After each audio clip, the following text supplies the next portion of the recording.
계속해서 요한복음 강해 시간인데요. 오늘 62번째네요. 시간이 많이 앞으로 더 이제 반 했습니다. 오늘 요한복음 13장은 1절부터 15절까지 우리 예수님께서 본을 보여주시는 그 내용의 말씀이에요.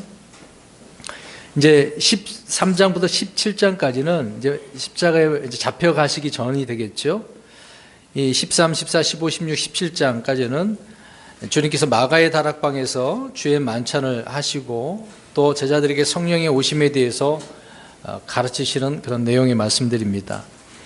주님께서 십자가를 목전에 두시고 행하신 말씀들을 통해서 우리는 놀라운 은혜를 경험할 수가 있는 거죠.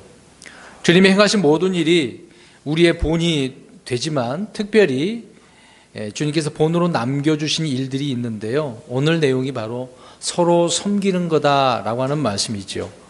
주님은 제자들이 섬김받는 자들이 아니라 섬기는 자가 되기를 원하셨습니다. 흔히 많은 사람들은 섬김을 받으려고 하죠. 근데 우리 그리스도인들은 예수님을 통해서 먼저 이렇게 본이 되어주시고 섬기라고 하고 있다, 그 얘기입니다. 우리는 사람의 종이 아니죠. 누구의 종이 아니지만 우리는 그리스도 안에서 섬기는 자들이다라고 이야기합니다. 한번 구분을 해보십시오. 종이 섬기는 것과 종처럼 섬기는 것 같습니까? 다릅니까? 다르죠. 종으로서 어쩔 수 없이 섬겨야 한다면 우리는 자유와 해방을 요청할 수밖에 없습니다. 매어져 있는 것이니까요. 그러나 이미 우리는 자유자가 되었다면 종처럼 섬김으로써 스스로 자신을 이런 멍에 아래 두는 것이 필요하다는 것입니다. 그것이 바로 사랑의 멍에, 또 어떤 절제의 멍에, 친절의 멍에, 이제 갈라디아서 5장 13절에 그 말씀을 하고 있거든요. 그래서 사랑으로 서로 섬기라라고 말씀하고 있습니다. 우리 지금의 이제 우리 지역 교회지만 우리 믿는 분들이 교회를 이루고 이제 이 교회를 통해서 운영해 나가고 있잖아요. 교제도 나누고. 그러면 서로 이런 사랑이 있어야 된다. 이 말은 우리가 다 알아요. 주님의 그 새 계명이라고 또 요한 1서에 말씀을 하고 있잖아요. 이런 말씀이 있는데도 우리는 그게 실천이 잘 안 되는 부분이 있습니다. 그래서 항상 이 말씀에 따라 우리가 서로 사랑할 수 있는 그런 사람들이 되어야 된다는 것이죠. 주님이 은사를 주시는 이유가 바로 이런 부분입니다. 각양 은사가 좀 다른 부분도 있는데 다 그 은사를 주신 것은 섬기라고 주시는 거라고 말씀을 하고 있습니다. 그러니까 서로 섬기는 것이 주님의 뜻이라고 베드로전서 4장 10절에 말씀하고 있습니다. 그런데 섬김은 말로나 생각만으로 되지 않는다는 것이죠. 섬기는 것은 어떻게? 몸으로 행하는 겁니다. 행동으로 땀을 흘리는 거고 때로는 수고하는 거거든요. 이런 섬김의 본이 있어야 되는 겁니다. 주님이 보여주신 섬김의 본을 통해서 우리 모두 서로가 서로를 돌보고 섬기는 주의 종이 되어야 된다는 겁니다. 그래서 우리 교회에서 식사할 때도 우리 자매님들 또 우리 형제님들은 설거지도 알아서 하시고 제가 가타부타 이거 하십시오 저거 하십시오. 어떤 교회는 뒤에다가 이제 당번을 정해놓고 합니다. 물론 그렇게 해놓으면 질서 있게 운영되어지니까 좋죠. 잘 이렇게 돌아가는 거고. 우리 교회는 아직까지 그렇게 하지는 않고 있는데 그래도 알아서 하시니까 이제 쳐다보시면서 주방을 보시면서 내가 뭘 해야 될까 그렇게 서로 하시는 거 볼 때 너무도 감사할 따름이죠. 스스로가 서로를 돌보고 섬기는 그런 주의 종으로서 일을 하고 있다는 걸 생각합니다. 물론 그것뿐이겠습니까?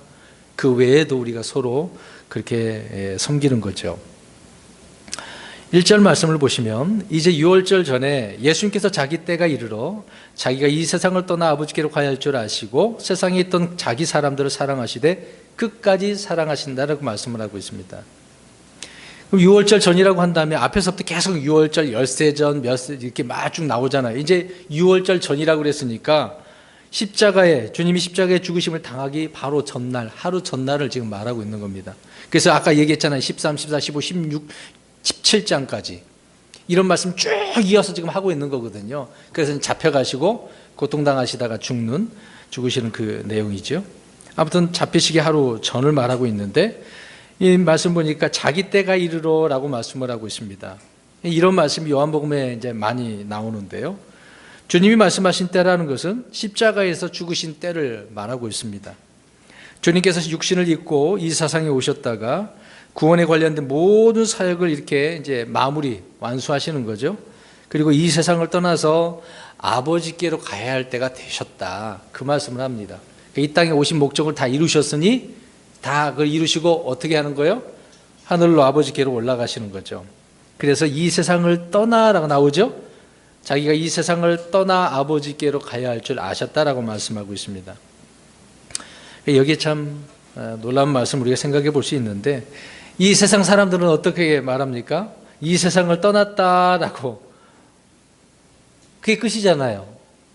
내세, 사후세계가 없는 그런 이 세상 사람들은 이 세상을 떠나는 게 끝나잖아요. 근데 우리 예수님은 떠나서 아버지께로 가는 거. 그러니까 어디로 떠났는지 사람들은 이제 모른 채 그렇게 살고는 있지만 우리 예수님은 알고 계신다는 거죠. 어디서 와서 어디로 가는지 정확히 알고 계신다라고 하는 것입니다. 마찬가지로 저와 여러분은, 그리스도인들은 역시 우리 주님처럼 아는 거죠. 근데 그리스도인이 됐는데도 불구하고 내가 어디로 가는지도 모르는 분들이 있어요. 이건 배워야 되는 거죠, 이것은. 우리 그리스도인들과 또 믿지 않는 불신자의 차이가 바로 여기 있다는 겁니다. 자기 자신이 어디로 가는지 이거 우리는 알죠. 근데 물론 우리가 성경 하는 대로 불신자들은 지옥으로, 불옷으로 가게 되어지지 않습니까? 세상 사람들에게 이런 부분을 많이 알려줘도 믿으려 하지 않는 것입니다. 우리는 이 세상이 목적지가 아니죠. 종착역이 아닙니다. 우리는 예수님처럼 모두 이 세상을 떠나서 아버지께로 가야 할 줄 아는 사람들이라는 거죠. 그래서 이 세상을 나그네 인생으로 살아가는 거예요. 구약에 보면 믿음의 선진들은 다 나그네로 살았어요. 그래서 나그네를 대접하라고 그러지 않습니까? 뭐 천사를 부지중에 섬길 수도 있는 거고. 아무튼 나그네 인생. 그래서 히브리서 11장 12, 그렇게 나오는 말씀처럼 본향을 말해주잖아요. 본향. 진정한 본향은 어디에 있다고 합니까? 하늘에 있는 거죠. 이 땅에 있는 게 아니라. 지금 이제 민족 명절인 설 명절인데 다들 고향으로, 뭐 그렇지 않은 분들은 가족들하고 따로 모이겠죠. 근데 그건 진정한 고향은 아닙니다. 우리의 진정한 고향은 하늘에 있다. 왜 하늘에 있을까요? 그러면 내가 태어난 곳이 어디라는 거예요? 그렇죠. 우리는 하늘에서 성령님 안에서 태어난 자들이거든요. 우리는 이 땅에서 비록 육신은 태어났지만 우리가 성령님을 통해서, 예수님을 통해서 다시 태어난 사람들은 하늘에서 태어난 거예요. 그게 다른 겁니다. 그래서 우리의 본향이 하늘에 있다고 표현하는 거거든요. 그런 개념도 우리가 잘 이해를 해야 됩니다. 계속해서 1절 말씀해 보니까 주님은 세상에 있는 자기 사람들을 어떻게 하셨대요? 사랑하셨다고 말씀하고 있습니다. 주님은 아버지 하나님을 사랑하실 뿐만 아니라 자기 사람들 또한 사랑하셨어요. 그러면 자기 사람들이 누굴까요? 예수 그리스도를 믿는 사람들이에요. 어렵게 생각하지 마세요. 자기 사람들. 물론 여기는 이제 제자들이지만 그 외에 주님 믿고 따르는 사람들 다 말하고 있는 거죠.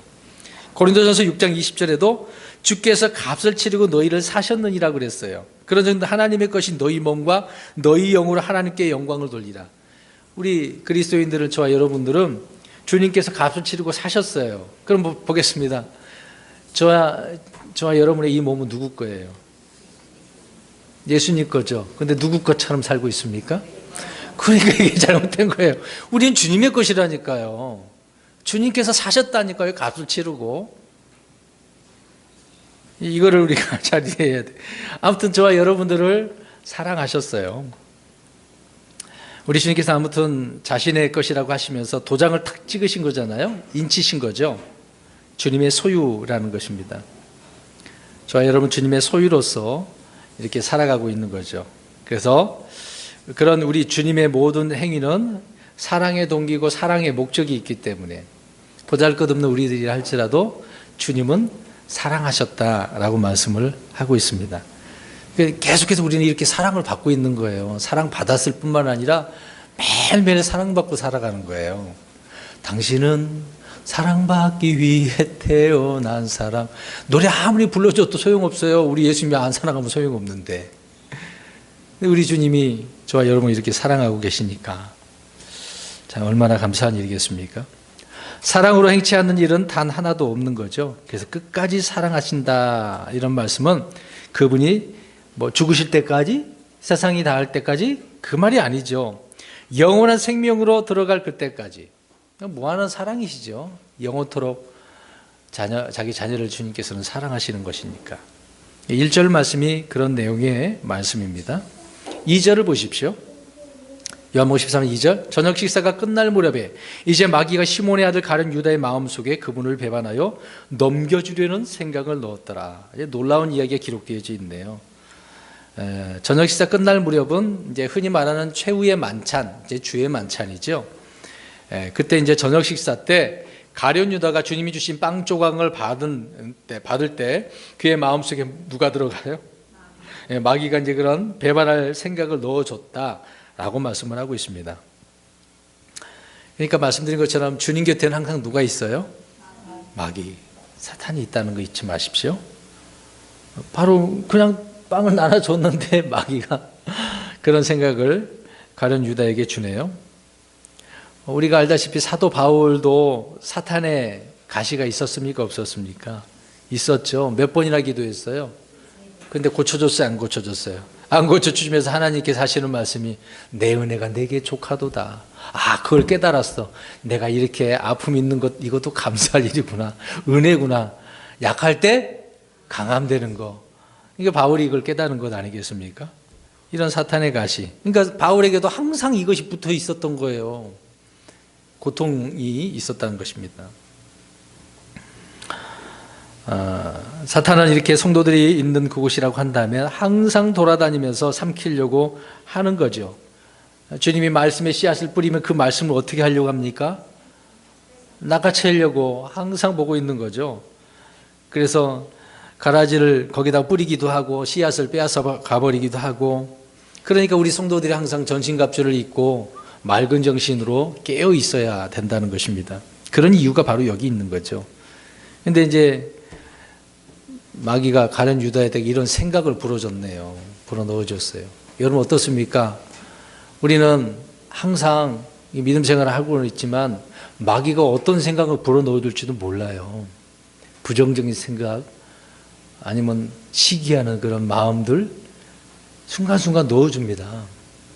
그럴 때 우리는 빨리 정신을 차려야 됩니다. 갑자기 이제 충격 먹어갖고 정신 못 차리면은 이제 넘어지는 거죠. 실족당하게 되는 것입니다. 아무튼 가룟 유다는 마귀에 위에서 조종당하고 있네요. 생각까지라도 그냥 좌지우지하게 되어지는 거.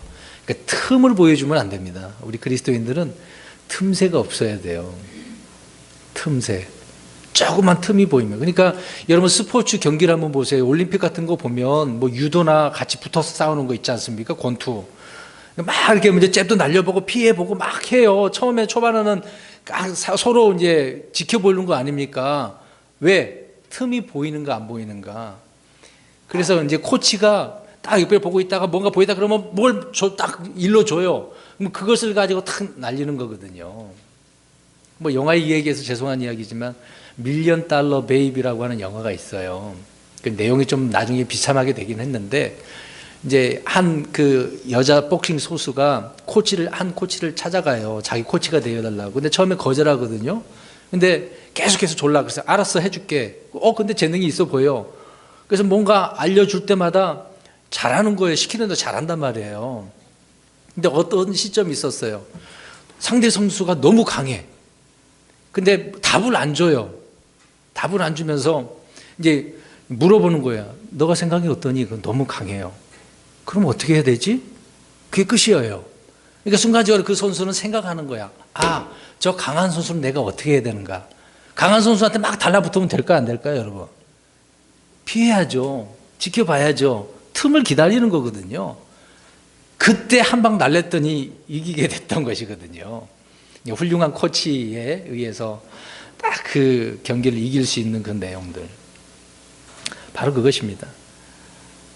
이 좋은 생각도 이제 알려줄 수 있는 부분인데, 근데 문제는 마귀가 사람들의 마음의 생각을 이렇게 조종해 버리면 어떻게 되겠습니까? 심각한 문제가 올 수 있겠죠. 아무튼 2절은 그런 말씀이고요. 3절, 예수님께서는 아버지께서 모든 것을 자기 손에 맡기신 것과 또 자기가 하나님으로부터 왔다가 하나님께로 갈 것을 아시고 라고 말씀합니다. 자, 여기서 주목해서 보시기 바랍니다. 주님께서 십자가를 지신 것이 전적으로 내가 원해서 자원해서 하는 거다, 그 얘기를 하고 있는 거예요. 자원 헌물 아시죠? 자원 헌물. 이 보세요. 하나님께서 얘기하셨어요. 어떻게 될까? 아들에게 맡기시는 거예요. 알겠습니다. 전적으로 그럼 제가 하겠습니다. 우리 아들 예수님이 그렇게 하셨다는 그 얘기입니다. 쉽게 얘기해서요. 자원하는 우리 예수님을 볼 수 있죠. 이건 강제도 아닙니다. 자발적인 겸손과 순종에 의해서 주님이 우리를 위해서 이 땅에 오신 거죠. 예수님께서는 아버지께서 모든 것을 자기 손에 맡기신 것을 아셨다라고 이야기합니다. 그러니까 정권을 누가 갖고 있는 거예요? 우리 예수님이. 그래서 오늘 문제 아까 봤습니다만은 하나님께는 그 권능 이야기 있잖아요. 뭐예요? 돕는 권능도 있고 쓰러뜨릴 권능도 있다고. 정권이 우리 예수님에게 지금 있는 거죠. 자발적인 그런 헌물로서 순종을 하신 것입니다. 생명을 내놓을 권세도 있고 주님께 있고 다시 취할 권능도 우리 예수님께 있는 거죠. 자신을 내어놓지만 결국은 또 생명을 얻을 수 있는 그 권능, 우리 예수님에게 다 있다는 이야기입니다. 주님이 전적으로 알아서 행하실 일이기도 하지만 그럴 자유와 선택권이 오직 예수님에게 다 있다는 거죠. 어쩔 수 없이 십자가를 진 것이 아니라는 이야기입니다. 강요한 것도 아니고 다 아버지께서 맡기셨기 때문에, 그래서 주님은 자기 사람들을 사랑하셔서 어떻게 하신 거예요? 십자가에서 죽으신 거거든요. 이게 십자가의 사랑입니다. 그래서 이걸 다 아신 거예요. 또한 주님은 하나님께로 왔다가 하나님께로 갈 것을 지금 아셨는데, 자신이 어디서 와서 어디로 가는지 아는 것은 아까 말씀드린 것처럼 중요하고 이건 복된 일이 아니겠습니까? 우리 성도들 역시도 마찬가지입니다. 우리 자신이 누구에게 낳고 누구로 가는지. 그럼 여기서 보겠습니다. 아까도 말씀드렸는데요. 흔히 이제 사람들은 이제 모태신앙입니다. 어머니 뱃속에서부터 어머 따라 교회 다녔습니다. 그럼 이제 믿음이 아니거든요. 사실상 이제 표현이 이제 그런 뿐인데. 근데 사람들이 나는 모태신앙입니다라고 그렇게 이야기를 하면서 자기 자신이 거듭남, 다시 태어남, 중생이라고 하잖아요. 성령님 안에서 다시 영이 태어난 사람, 이거를 확실하지 못하는 사람들이 있단 말입니다. 그런 사람들은 참 믿음 생활하는 게 어렵죠. 언제 누구에게 태어났는지 이런 일들이 불분명한 사람들이 교회에 많이 있다는 거예요. 자, 여기 보세요. 여기 보세요. 자기가 태어났는지 안 하는지 그것도 모르는 사람이 있단 말입니다. 왜 불분명할까요? 태어나지 않았기 때문에. 태어났으면 확실하잖아요. 여기 있으니까 명직이 누구에게서 태어났지? 여기 아빠 엄마가 있으니까. 그렇지. 태어난 걸 알아 몰라? 알지. 근데 명직이 이걸 사실 모른다고 해봐. 이거 어떻게 된 문제야? 나 어디서 태어나, 누구에게 태어날지 모른다고 해봐. 심각한 문제거든요. 출생의 비밀, 중요한 부분이에요. 여기 저와 여러분들 어떻습니까? 육신적인 것을 떠나서 우리가 영적으로 출생의 이 비밀을 확실히 알고 있어야 되는 거잖아요. 이거 모른다고 하면 어떻게 되냐 이 말입니다. 아무튼 불분명한 사람들은 자기가 다시 태어났는지 모른다는 거, 모르면서 교회를 왔다 갔다 하는 거. 오늘 이제 그 얘기가 계속 나옵니다. 태어난 적이 없는 사람이 태어난 날을 기억할 수 있을까요? 없을까요? 불가능한 일이죠. 물론 부모가 알려주니까 너 언제 태어났어라고 해서 생일도 지켜먹는 거 아닙니까? 에? 태어난 적이 없는 사람은 태어난 날을 기억할 수가 없어요.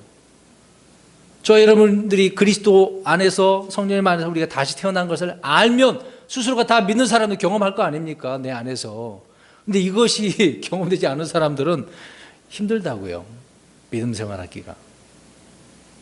이렇게 말씀드린 것은 구원파에서 말하는 구원받은 그 날짜를 제가 지금 말하는 게 아니라요. 저와 여러분이 우리 자신이 어디서 누구로부터 왔는지를 알아야 된다, 그 얘기입니다.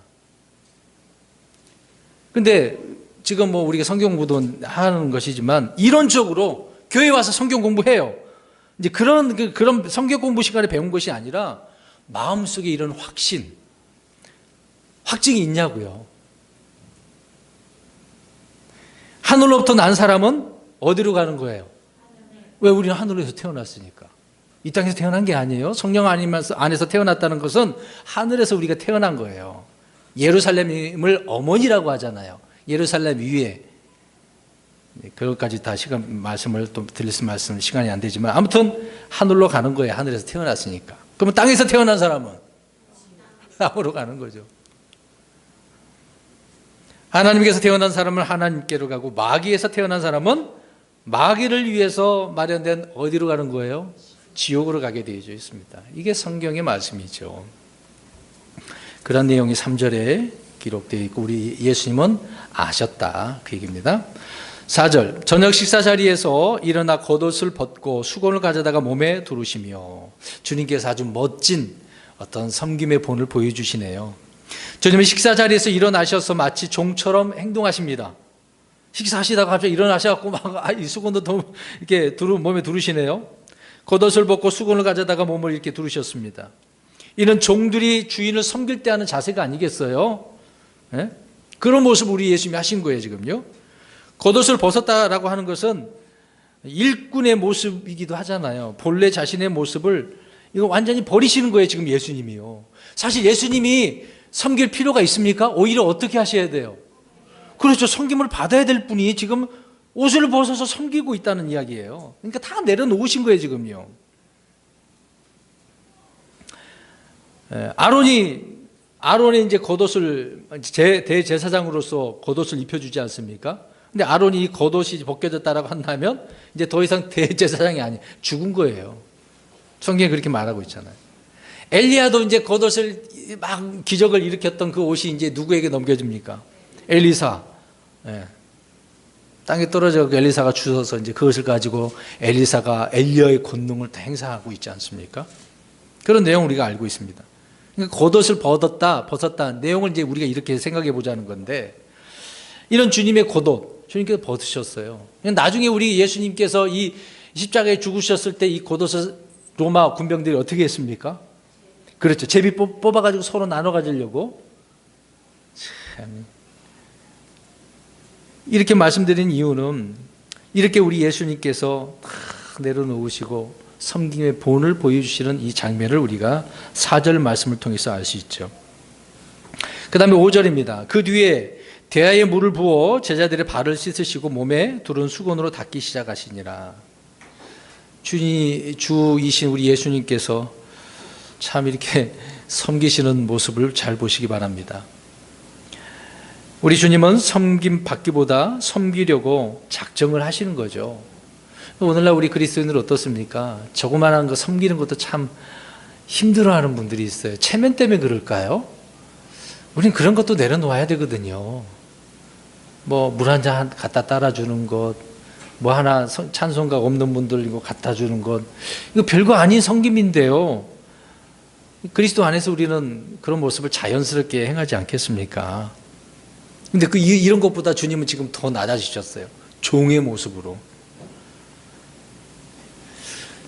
마가복음 10장 45절에는 우리 예수님께서는 대속물로 죽으셨다고 하지 않았습니까? 대신 속죄하시는 그런 예수님으로. 이런 우리 예수님의 낮아지심을 우리가 볼 수 있습니다. 아무튼 예수님은 두르신 수건으로 발을 닦기 시작하셨어요. 근데 제자들을 한번 보세요. 평소에 어떻게 되기를 원합니까? 특히 야고보 요한은 이렇게 어머니까지 와가지고 어떻게 해달라 그래요? 하나는 오른편 왼편. 으뜸되기를 좋아하지 않았습니까? 또 제자들 서로 치열한 경쟁을 벌이기도 했어요. 그래서 자기들이 막 그 자리에 앉고 싶어서, 야고보 요한이 그러니까 서로 다퉜다고 하지 않습니까? 넌 그런 자격 없어. 내가 올라가야 돼. 뭐 이런 식으로 얼마나 많이 왔다 갔다 했겠어요. 서로 시기하였던 그런 제자들이었는데 우리 예수님은 지금 어떻습니까? 오히려 낮아지시고 섬기시네요. 마가복음 10장 44절에 너희 중에 누구든지 가장 으뜸이 되고자 하는 자는 모든 사람이 뭐가 되어야 할지니라. 종이 되어야 돼. 이런 말씀을 조금이라도 귀담아 듣고 있었다고 한다면 다투지는 않았겠죠. 주님은 본을 보여주신 것입니다. 육신의 본성은 누군가에게 섬김을 받으려고 해요. 근데 이런 것도 우리 그리스도인들은 내려놔야 되겠죠. 주님이 십자가를 하루 앞두고 지기 전에 하루 앞두고 이런 일을 행하시는 데는 특별한 의미가 있습니다. 주님께서 그들의 온몸이 아니라 발을 씻겨주시는 분이라고 지금 말씀을 하고 있는 거죠. 주님은 성도들이 매일 일상에서 짓는 죄의 더러움을 이렇게 깨끗하게 씻어주는 그런 분이라는 것을 말씀해 주고 있어요. 그런 내용을 계속해서 우리가 보겠습니다. 6절을 보십시오. 그때 그분께서 시몬 베드로에게 다가가시니 베드로가 그분께 말하되 주여 주께서 내 발을 씻으시나이까 하매. 베드로는 지금 당혹스러운 상황을 지금 말로 표현하고 있죠. 물론 제자로서 지극히 당연하죠. 스승이, 선생이, 주이신 예수님이 자기 발을 이렇게 닦고 계시니 당연한 반응입니다. 때로 우리의 육신은 주님의 이런 섬김조차 생각해 보세요. 받으려고 하는 이걸 거부하는 경우가 있어요. 이게 육신의 본성이 아니겠습니까? 자, 이걸 보세요. 우리 육신의 본성은요, 이 하나님의 주님의 이 사랑, 은혜, 막 긍휼 그대로 받지 못한다는 겁니다. 희한한 거가 좀 놀랍지 않습니까? 그래서 주님이 값없이 주신다고 초청을 하시잖아요. 값없이 돈 없이 와서 받아 먹으라, 이걸 받으라라고 말씀하셨는데 사람들은 그런 말을 듣고 나갑니까? 세상에서 여기 지나가다가 공짜로 준다고 한다면 어떻게 하죠? 마트에서 오늘 특별한 오픈날이니까 공짜로 주겠습니다. 그럼 어떻게 해야 돼? 가시죠. 날 잡았으니 이제 한 사람도 아니고 가족도 다 데리고 가죠. 근데 주님께서 지금 야 값없이 다 와. 이 귀한 은혜 사는 내가 줄 테니까 어떻게 하냐고요? 안 오죠. 안 오잖아요. 곧바로 나가지 않습니다. 자신이 무언가를 갖춘 다음에 기회를 보고 나가려고 해요. 예수님 어떻게 해요? 내가 준비되면 갈게요. 미적미적거리면서 그러죠. 그러니까 주님의 갑작스러운 이런 은혜나 호의를 우리가 감사함으로 이제 받아들여야 되는데 거부하는 일이 있다는 것입니다.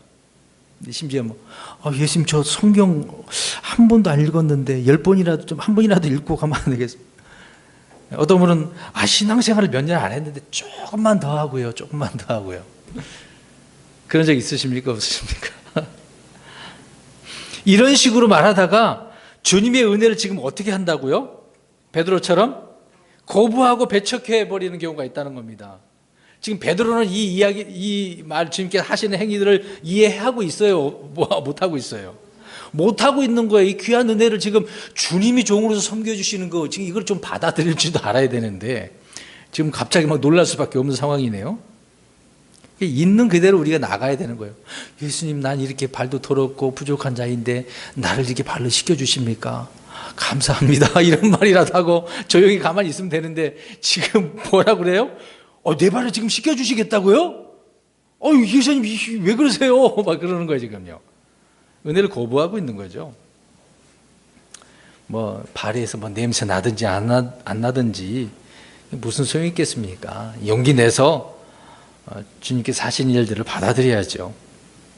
육신의 본성은 이렇게 때로 값없이 주는 것보다 값없이 받는 것이 더 힘들어요. 자, 잘 보세요. 우리 성도님들이 누구를 이제 도와주려고 하다가 물질로도 마음으로도 뭔가 이렇게 할 수는 있잖아요. 근데 받으려고 하면 어떻습니까? 그분이 이제 나에게 줘. 그럴 때는 어떻게 해요? 굉장히, 왜 그러세요? 거부하잖아요. 그러니까 받는 것이 더 어려워요, 사실상. 주는 것은 그나마 좀 쉬운데. 지금 말씀드리고자 하는 것은 베드로가 지금 예수님께서 하시는 이걸 어떻게 보면 은혜를 받는 거잖아요. 주님, 감사합니다. 나 같은 사람 이렇게 불쌍히 여기셔서 내 발까지 씻겨주십니까? 감사합니다. 그렇게 해야 이제 옳은 것이죠. 계속해서 7절 보십시오. 예수님께서 그에게 대답하여 이르시되 내가 하는 것을 내가 지금은 알지 못하나 이후에는 알리라. 그러니까 지금 모르니까 지금 말씀하신 거죠. 나중에 알게 될 거야. 왜 그러는지 알게 될 거야. 그 얘기하고 있는 거예요. 간단하게 말씀드려서. 그냥 있는 그대로만 우리 이해하면 될 것 같아요. 그 다음에 물론 이제 나중에 성령님께서 우리를 깨닫게 해주시죠. 아까 우리 찬송 잠깐 불렀던 부분이 있는데 성령님은 진리 가운데로 인도하셔요. 생각나게 해주시는 거거든요. 그래서 나중에 이제 성령님이 그에게 임해서 이제 그 내용이 이제 계속 나옵니다. 성령이 임하면 그 성령님께서 예수님께로 그 진리 가운데로 인도해 주시는 거거든요. 그래서 지금 모르지만 언제 한다고요? 나중에. 그렇게 말하면 될 것 같습니다. 8절. 베드로가 그분께 이르되 절대로 주께서 내 발을 씻지 못하시리이다 하며 예수님께서 그에게 응답하시되 내가 너를 씻어주지 아니하면 너와 함께할 몫이 내게 없느니라 하시니라. 베드로는 지금 알지도 못하면서 지금 자기의 의와 확신이 강하게 지금 표현하고 있는 거죠. 막 단정적으로 주장을 펼치고 있는 것입니다. 때로는 이렇게 하다가 예수님께 혼났잖아요. 이 사탄아 내 뒤로 물러가라. 그런 책망도 들었는데 또 여기서 또 그러네요. 항상 자기 주장을 이렇게 단정적으로 펼치는 사람이 베드로였었습니다. 자기를 과시하고 드러내는 사람이었던 거죠. 근데 자기의 본질을 잘 모르니까 이렇게 표현하고 있는 것을 알 수가 있습니다. 이렇다 보니까 이런 문제를 마귀의 관교 또 그 괴계에 대해서 베드로는 항상 무지한 거였어요.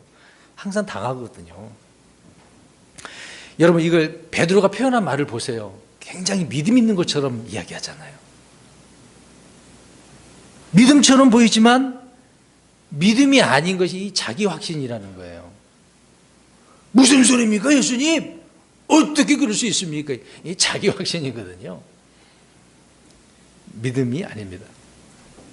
베드로는 주님께 절대로 주께서 내 발을 씻지 못하시리이다라고 했는데 이는 주님이 하시는 일을 정면으로 어떻게 하는 일이에요? 거부하는 거예요. 막는 일이에요. 못하시게 하고 있는 거잖아요. 때로는 우리는 이렇게 주님을 위해서 뭔가 말을 해. 또 주님을 위해서 뭔가 일을 하는 하는 것들이 이제 사람의 일, 육신의 일, 사탄에게 휘둘리는 그런 일이 된다라는 사실도 알아야 됩니다. 조심해야 되는 거죠. 말 한마디도. 그러나 이런 베드로의 악습은 잘 고쳐주지 않는 것을 보게 되어집니다. 물론 나중에 이제 많이 깨닫고 올바른 모습을 보여주죠. 여러분 진리가 아닌 이런 인간적인 생각, 자기 생각으로 주님을 어떻게 보호하고 옹호하고 섬기는 그런 일들은요, 주님을 사랑하는 것이 아니라 방해하는 거예요. 방해하는 겁니다. 성령님의 일을 방해하는 거거든요. 우리는 그렇게 방해하는 이런 베드로처럼 되지 않았으면 좋겠습니다. 육신적인 성도들은요, 언제나 주님을 위해서라고 이렇게 말들을 합니다. 근데 그 자체가 이제 주님을 걸려 넘어지게 하는 것이 되는 거죠. 계속해서 주님 말씀합니다. 내가 너를 씻어주지 아니하면 내가 나와 함께할 몫이 내게 없느니라. 이게 책망하신 거거든요. 베드로는 주님의 이 섬김과 봉사를, 이게 섬김을 거부한 자신의 이 불충을 전혀 이해하지 못하고 있었다는 겁니다. 그래서 우리는 이런 주님의 섬김, 우리에게 절대적으로 필요한 거죠. 이런 자연스러운 몸에서 배어나온 그런 모습을 우리가 가졌으면 좋을 것 같습니다. 그 다음에 9절 말씀입니다. 시몬 베드로가 그분께 이르되 주여 내 발뿐 아니라 손과 머리도 씻어 주옵소서. 참 보세요. 계속해서 막 즉흥적으로 나오잖아요. 잘못해놓고 또 혼나놓고서 또 당장 또 이렇게, 그러니까 발뿐만 아니라 어떻게 해요? 손과 머리도 씻어 주십시오. 참 어떻게 보면 순진해. 좋게 말하면 순진해. 근데 우리가 바라보면 아이 멍충이 바보 같아. 아이 멍충아. 그렇게 보이기도 해요. 베드로는 주님의 이 말씀에 깜짝 놀라가지고 엉뚱한 말을 지금 표현하고 있는 거예요. 발을 씻어주는 일이 주님과 상관없다고 하니까 우리는 깊은 관계이니까 이 손과 머리도 씻어달라고. 참 베드로는 주님으로부터 이런 특별한 관계를 맺고 싶은 사람이었어요. 참 어떻게 보면 대단한 사람이에요. 항상 그래도 이 베드로를 데리고 다니신 우리 예수님 보세요. 비록 부족하지만 얼마나 좋아하시겠어요. 그래도 베드로의 마음은 예수님밖에 없었다는 것을 알 수 있어요. 비록 육신적이긴 하지만 주님을 믿고 따르고 의지하는데 남달리 어떻게 보면 유별난 거예요. 이런 사람들은 동료들에게 좀 따돌림 받을 수도 있을 거예요. 아유, 저놈 예수님밖에 모른다고 막 그러면서 친구들끼리도 그러잖아요, 우리가. 아무튼 충동적인 그런 부분도 있지만 그런 사람이었습니다만은 베드로는 그래도 주님, 예수님밖에 없었다는 것을 알 수 있습니다. 10절입니다. 예수님께서 그에게 이르시되 이미 씻긴 자는 모든 것이 깨끗함으로 발밖에 씻을 필요가 없느니라. 너희가 깨끗하나 다는 아니니라 하시니. 우리 예수님께서 자신이 발을 씻기시는 그 일이 어떤 영적인 이런 본질적 의미를 지금 말씀해 주고 있는 거거든요. 단지 지금 베드로는 모르고 있을 뿐이죠. 주님을 믿는 자들은 이미 목욕했다, 다 씻었다라고 표현하고 있습니다. 예전에 이런 문제로 제가 신학생 때 막 목사님들이 막 다투는 그런 일이 있었는데 제가 아직도 기억납니다. 이 문제 때문에 이게 무슨 의미인가 막 다퉜어요, 서로. 막 결론도 못 내고 막 다투더라고요. 아무튼 이미 온몸이 깨끗한 자라고 말씀을 하고 있습니다. 누가요? 주님을 믿는 사람이. 지금 저와 여러분들 주님을 믿는다면 저와 여러분들은 이미 목욕한 거예요. 깨끗함을 받은 거예요, 속사람이. 그러니까 주님은 제자들이 이미 구원받은 자들이라고 말씀하고 있는 것이고요. 그것을 온몸이 씻음받은 이 목욕을 비유해서 지금 말씀하고 있는 것입니다. 다 씻은 거야, 그 얘기를 합니다. 온몸이 깨끗한 자들에게 필요한 것은 이제는 몸만 닦으면 되는 거죠. 발만. 이미 다 씻었는데 발만 닦으면 돼. 유대 사회는요, 샌들 같은 걸 신고 다녔기 때문에 먼지 많잖아요. 거기는 사막, 모래가 많기 때문에 광야를 많이 다니잖아요. 그래서 이제 그 1차적인 환경에 그렇기는 해요. 근데 주님이 지금 영적 의미로 지금 말씀을 하고 있는 것이기 때문에. 근데 문제는 너희가 깨끗하나라고 말씀하셨어요. 너희가 깨끗하나. 제자들은 예수 그리스도를 주로 믿었잖아요. 그래서 이들은 다 목욕한 사람들이 깨끗한 사람. 사도 바울이 말합니다. 고린도전서 6장 9절에 11절에 앞에 부분 읽겠습니다. 불의한 자가 하나님의 왕국을 상속할 줄을 일단 펴셔야 되겠습니다. 보셔야 될 부분이 있어요. 자, 펴세요. 고린도전서 6장 9절에서 11절. 6장 9절에서 11절인데 속지 말라. 음행하는 자나 우상숭배자나 간음한 자나 여성화된 남자나 남자와 더불어 자신을 욕하게 하는 남자나 욕되게 하는 남자나 도둑질하는 자나 탐욕을 부리는 자나 술 취하는 자나 욕하는 자나 착취하는 자들은 하나님의 왕국을 상속받지 못하리라. 자, 여기까지 상속받지 못해. 그 다음 말 잘 보셔야 돼요. 너희 중에 이 같은 자들이 더러 고린도 교회 지금 이런 사람들이 상속받지 못한 그런 사람이었었는데 있었는데 이제 그 다음이에요. 너희가 우리 하나님의 영을 통해 주 예수 그리스도의 이름으로 씻기고 거룩히 구별되어 의롭게 어떻게 해요? 되었느니라. 자, 여기서 있었으나 되었느니라를 잘 보셔야 돼요. 그러니까 과거와 현재가 같아요, 달라요? 달라졌잖아요. 이거를 지금 분명한 구분이 있어야 된다. 그 얘기를 지금 오늘 예수님이 하고 있는 거예요. 그러니까 이전에는 씻음 받지 못했었지만 지금 예수 그리스도를 믿을 때 성령님을 통해서 우리가 어떻게 됐다? 씻음을 받았다. 깨끗하게 됐다. 의롭게 됐다. 그러니까 과거와 현재를 완전하게 나눠주고 있지 않습니까? 저는 여기 저와 여러분도 마찬가지로 주님을 믿기 전에는 어둠 가운데 있었죠. 그러나 이제는 빛 가운데 있는 거죠. 전에는 사악한 행위들로 하나님과 원수 상태였었습니다만 이제는 하나님의 자녀로서 사는 거잖아요. 그러면 저와 여러분이 이런 분명한 구분이 되어져 있냐 이 말입니다. 이런 다시 태어남, 중생, 이 거듭남의 경험을, 체험을 통해서 이게 드러나는 거죠. 헌신이 드러나는 겁니다. 근데 성령님이 거듭난 그 이후에 그 전이 똑같다고 한다면 이거 문제가 있는 거죠. 똑같을 수도 없는 건데. 그래서 저와 여러분들은 회개가 있고 의 가운데 있는 거고 삶의 변화가 있는 것 아니겠습니까? 바울도 역시 고백을 하죠. 바울도 역시 처음에는 그리스도를 받아들이지 않았을 때 어떤 사람이었습니까? 전에는 신성모독하는 사람이었고 어리석은 자였고 살인자였다. 이런 표현을 해주고 있죠. 그래서 주님을 만나고 나서 이제는 그 과거의 자기가 사라지고 주님을 통해서 새로 변화된 그런 사람으로 말씀을 해주고 있지 않습니까? 어둠에서 빛으로, 죄의 종에서 의의 종으로, 속박에서 자유로, 마귀에게서 이제는 주님께로 옮겨진 저와 여러분이라는 거죠. 주를 믿는 사람들. 그러니까 이런 분명한 변화가 없이 그저 그냥 종교 생활하는 사람들이 너무도 많아요. 우리가 교회 안에서 이거 정말 중요합니다. 킹제임스 성경을 어떻게 알고 오시는 분들도 보면 종교 생활을 하려고 다니는 분들도 많아요. 다 구원받았다, 정말 하나님 신실하게 믿는 신자들이다, 그렇게 알 수 없습니다. 지켜봐야 돼요, 그런 분들은요.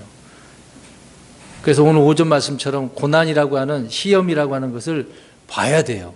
그분에게 어떤 일이 벌어지나, 그럴 때 어떠한 상태인가 봐야 됩니다. 함부로 우리가 형제 자매라고 부를 수는 없겠죠. 교회 왔다고 해서 형제님 자매님 그렇게 불러주니까 참 그래요. 네, 믿음의 고백도 있고 그런 다음에 형제님 자매님이라고 표현해야 그게 정상이기도 하거든요. 무조건 교회 왔다고 해서 형제가 되고 자매가 되는 거 아닙니다. 형제 자매는 함부로 부를 수 있는 게 아니거든요. 몰라서 그래요. 그냥 무조건 교회 나오면 자매님 형제님 그렇게 하면 안 됩니다. 그래서 종교인으로 살아서는 안 되는 거죠. 우리는 구원의 은혜나 기쁨이, 그 감격이 얼마나 넘칩니까? 근데 이런 것이 없는 사람들이 있거든요. 참 안타깝습니다. 베드로전서 4장 3절에 우리가 세욕과 정욕과 과음과 환락과 연회와 또 가증한 우상 숭배 속에서 걸어 이방인들이 하고자 하는 바를 행한 것이 우리 삶의 지나간 때로 우리에게 족하도다. 이미 지나갔으니까 그걸 끝내고 이제 새로운 삶을 살아가야 되는 게 아니냐, 그 얘기를 하는 거죠. 그러나 아직도 이 족하도다 그랬는데, 아니에요, 그래도 정욕도 필요하고요, 환락도 필요하고요, 이런 것도 필요합니다. 그런 사람이 있을지도 모르겠네요. 그러면 안 되겠죠. 저와 여러분은 그리스도 안에서 의롭고 깨끗하게 되었어요. 그러면 이 의로운 옷을, 깨끗한 옷을 어떻게 해요? 더럽힙니까? 아니죠. 더럽힐까봐, 조금만 뭐가 묻을까봐 조심하는 거잖아요. 길을 가다가도 더러워 그러면 어떻게 합니까? 밟고 지나가는 사람이 있나요? 멀리 돌아가지. 예? 멀리 돌아가지. 누가 그걸 밟고 지나가겠어요? 자, 여기서 우리가 좀 생각해 볼 문제가 있는데요. 우리는 무엇으로 목욕을 하고 씻음을 받았을까요? 자, 그 구절을 우리 좀 찾아보려고 합니다. 말씀드렸던 부분인데요. 자, 요한복음 15장 3절. 요한복음 15장 3절, 에베소서 5장 26절입니다. 빨리 찾아주시고요. 요한복음 15장 3절, 우리를 뭘로 깨끗하게 했는가? 그 말씀을 찾는 겁니다. 시작. 이제 너희는 내가 너희에게 일러준 말로 깨끗하게 되었. 무엇으로 깨끗하게 되었대요? 이게 말씀이죠. 네, 말씀. 에베소서 5장 26절도 보십시오. 물론 우리 사람의, 저와 여러분의 육신의 몸을 끊임없이 물로 깨끗하게 닦죠. 근데 그 영적인 의미에서 주님의 말씀의 물로 씻네요. 에베소서 5장 26절 시작. 이것은 그분께서 말씀을 통해 물로 씻음으로 교회를 거룩히 구별하고 정결하게 하려 하심이요. 아멘. 자, 말씀을 통해 물로 어떻게 했대요? 씻었대요. 그러니까 말씀에 지금 물이라고 표현하고 있는 겁니다. 그러니까 저와 여러분들이 주님 앞에 거듭났지만 살다가 이게 발 씻는 문제죠. 그러니까 어떤 잘못을 했어. 근데 그것을 깨끗하게 씻어야 되는데 뭘로 씻는다고요? 우리의 모든 죄들은 십자가의 피로 말미암아 정결케 됐는데 살아가면서 육신의 그 일들은 말씀의 물로 씻어야 된다. 그 얘기를 하고 있는 겁니다. 그러니까 말씀을 통해 물로 씻는. 그래서 이미 목욕한 자들이다라고 표현을 하고 있는 거죠. 뭐 구절 더 있습니다만은 찾지는 않겠습니다. 그 다음에 두 번째로는 무엇으로 우리가 깨끗하게 되어지느냐? 좀 전에 말씀드린 것처럼 예수 그리스도의 피죠. 예수 그리스도 피는 이 죄를 깨끗하게 씻어주는 것을 말씀하고 있습니다. 히브리서 9장 22절에 모든 것이 피로서 깨끗하게 되나니 피 흘림이 없은즉 사함이 없느니라. 그러니까 죄는 이 피로 또 씻는 거다라고 말씀을 하고 있죠. 그런데 이 흘리신 피가 우리의 양심도 깨끗하게 한대. 그 구절을 한번 보겠습니다. 히브리서 9장 14절 보세요. 참 양심이 없다라고 한다면 우리는 그 사람을 어떤 자라고 표현합니까? 짐승은 양심이 없죠. 히브리서 9장 14절 시작. 하물며 영원하신 성령을 통해 자신을 점없이 하나님께 드린 그리스도의 피는 죽은 행위로부터 너희 양심을 얼마나 더 많이 깨끗하게 하여 살아계신 하나님을 섬기게 하겠느냐. 와, 우리 양심까지라도 깨끗하게 하셨대요. 감사하죠. 그런 양심, 선한 양심으로 하나님을 섬기는 겁니다. 우리 옆 사람 쳐다보고 양심도 없냐. 우리 이런 선한 양심이 있어요. 주님이심 양심까지라도 깨끗하게 하시네요. 주님의 피가 그래요. 그 다음에 요한일서 1장 7절을 보시면 빛 가운데 거하는 것, 그러니까 빛 가운데 걸으면 우리가 깨끗하게 된다라고 표현하고 있습니다. 읽어볼까요? 요한일서 1장 7절 시작. 그러나 그분께서 빛 가운데 계신 것 같이 만일 우리가 빛 가운데 걸으면 우리가 서로 교제하고 또 그분의 아들 예수 그리스도의 피가 모든 죄에서 우리를 깨끗하게 하느니. 걸어야 된대요. 빛 가운데, 어둠 가운데가 아니라 빛 가운데 걷는 거죠. 저 여러분 빛 가운데 걷고 계십니까? 네, 가는 길이 막 빛이 나야 돼요. 빛이 안 나면 안 됩니다. 네 번째로 베드로전서 1장 22절을 보면은 진리에 순종하면 깨끗하게 되어져요. 자, 읽겠습니다. 베드로전서 1장 22절 시작. 너희가 성령을 통해 진리에 순종함으로 너희 혼을 깨끗하게 하여 거짓 없이 형제들을 사랑하게 이르렀으니 순수한 마음으로 뜨겁게 서로 사랑하라. 아멘. 성령을 통해 진리에 순종했더니 혼이 깨끗하게 되어진 거예요.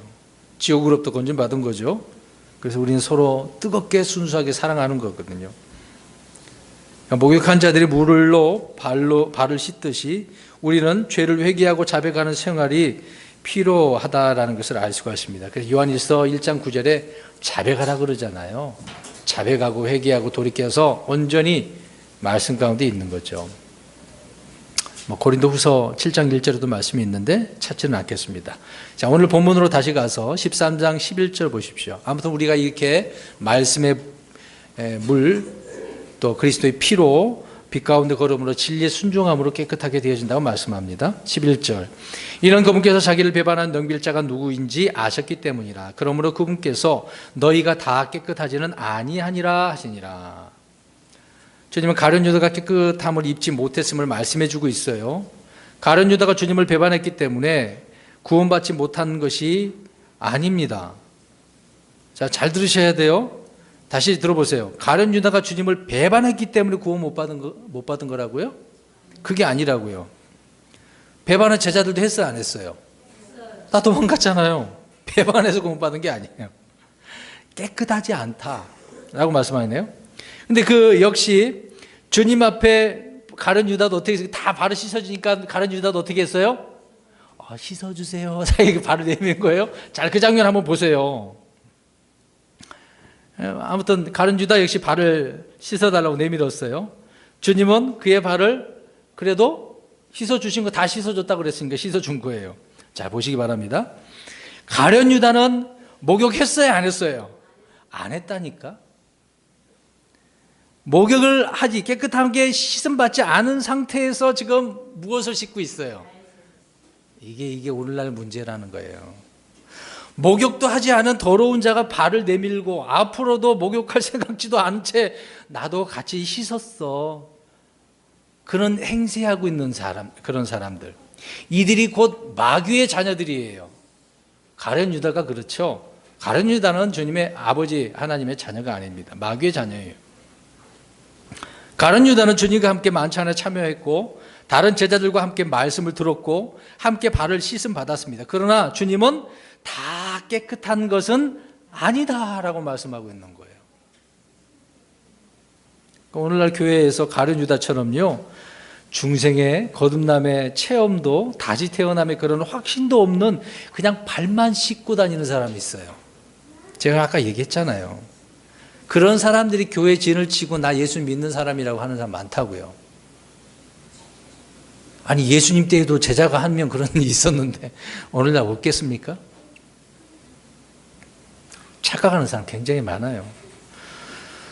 계속해서 12절 보십시오. 이처럼 그분께서 그분의 발을 씻어주시고 옷을 입으신 뒤에 다시 자리를 잡고 그들에게 이르시되 내가 너희에게 행한 것을 너희가 아느냐.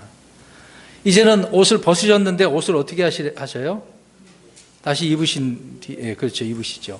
입고 난 다음에 이제 죽으시고 부활하시고 다시 하나님께로 가시는 거죠. 사역을 다 마치게 되는 그런 내용의 말씀들을 하고 있는 겁니다.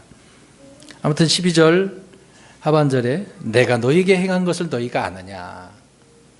내가 이렇게 했는데 이걸 아냐 이 말이죠. 주님은 겸손과 섬김의 본을 보여주실 뿐만 아니라 이후에 하늘로 가셔도 이렇게 하시겠다는 겁니다. 이런 본을 보여주신 거. 우리 모든 그리스도인이 주님의 이 섬김을 받으라고 하시는 거예요. 우리는 주님을 섬기지만 주님은 날마다 우리를 섬기고 도우시고 계셔요. 믿으십니까? 지금도 우리를 섬겨주신다고요. 하늘 올라가셔서 끝나는 게 아니라 지금도 섬기고 계셔요. 우리를 위해서 기도까지 해주고 계시지 않습니까? 이런 섬김을 보세요. 얼마나 감사한 일이에요. 이런 예수님을 우리가 믿고 있어요. 다른 종교 보세요. 이제 써먹을 대로 다 써먹으면 다 그냥 버려버리잖아요. 토사구팽이란 말 아시죠? 이제 사냥개를 다 해갖고 이제 짐승도 잡고 그랬는데 먹을 것이 부족해. 그 사냥개를 잡아먹는 걸 이제 토사구팽이라는 거예요. 써먹을 대로 다 써먹었으면 그것도 잡아먹는 거거든요. 세상은 그래요. 근데 우리 예수님은 안 그렇습니다. 끝까지 이렇게 사랑하시고 섬겨주시고 그게 얼마나 놀라워요. 이런 참 신 어디 있어요? 우리 주님밖에 없죠. 13, 14절 너희가 나를 선생과 주라 부르니 너희 말이 옳도다. 내가 그러하니라. 그런즉 너희 주와 선생이 내가 너희 발을 씻어 주었으니 너희도 서로 발을 씻어 주는 것이 마땅하니라. 우리 예수님은 선생이고 주라고 하시네요. 주이시고 선생이신 주님께서 무엇을 가르쳐 주신 거예요? 서로 발을 씻어 주라고. 이제 그랬으니까 이제 우리가 흔히 다 해보셨을 거예요. 이걸 흔히 뭐라 그래요? 무슨 식? 세족식. 또 이렇게 이 구절이 있으니까 또 했다고 하니까 또 그렇게 할 거예요. 이것도 잘 이해를 해야 됩니다. 주님께서 본을 보여주시는 게 여러 가지가 있는데 이것도 하나 이제 본을 보여주셨어요. 자, 그 의미를 우리가 알겠습니다. 이제 15절 보십시오. 마지막 구절입니다. 내가 너희에게 행한 것 같이 너희도 행하게 하려고 내가 너희에게 본보기를 주었느니라. 자, 보세요. 이것은 본이지 규례가 아니라고요. 본이지 규례가 아니라고요. 근데 세족식 하는 것을 규례로 삼아갖고 하려고 하는 그게 문제죠. 그러니까 우리가 그럼 보세요. 꼭 발만 이렇게 씻어주고 사랑합니다. 나 당신을 섬기는 거예요. 그렇게만 보지 말라고요. 그러니까 섬기는 게 그것밖에 없나요? 평상시에 우리 믿음의 형제 자매들을 섬기는 거 그것밖에 없냐고요. 그거 하면 다 섬기고 사랑하는 겁니까? 본을 보여주셨지 규례로 이걸 한 게 아니라 그 얘기입니다. 그러니까 세족식 너무 그렇게 생각하지 마세요. 주님은 섬김의 본을 이렇게 남기셨을 뿐만 아니라 고난의 본을 남기셨죠. 또 기도의 본도 보여주시고 순종의 본도 보여주시고 사랑의 본도 보여주시고 영적 전투에 있어서 군사로서의 본도 보여주시고 오늘 말씀처럼 종의 자세를 통해서 종의 본을 보여주셨잖아요. 근데 이것을 잘 이해를 해야 되는 거죠. 그대로 따라서 하라는 게 아니라. 결론적으로 말씀드립니다. 우리는 주님의 말씀과 이 행동 하나하나를 보면서 배우셔야 됩니다. 내가 어떻게 해야 될까? 주님의 말씀에 따라 크고 작게 이제 사랑으로 우리가 직결되지 않겠습니까? 사랑의 마음을 가지면 그냥 발 닦아주는 거? 그 외에 다른 것들? 뭐가 문제가 되겠습니까? 자그만 거라도 정말 주님의 사랑으로 주님의 마음으로 그렇게 하면 우리 주님께서 정말 기뻐하시는 거예요. 그게 올바로 하는 거거든요. 우리가 교회에서나 직장에서나 어디에서든지 주님의 마음, 주님의 사랑, 오늘 주님께서 우리에게 본을 보여주셨잖아요. 이런 아름다운 모습을 이번 한 주간 동안 우리가 섬기고 드러내서 주님을 기쁘시게 하고 하나님의 영광을 드러내는 저와 여러분 되시기를 주의 이름으로 축원합니다. 기도하겠습니다.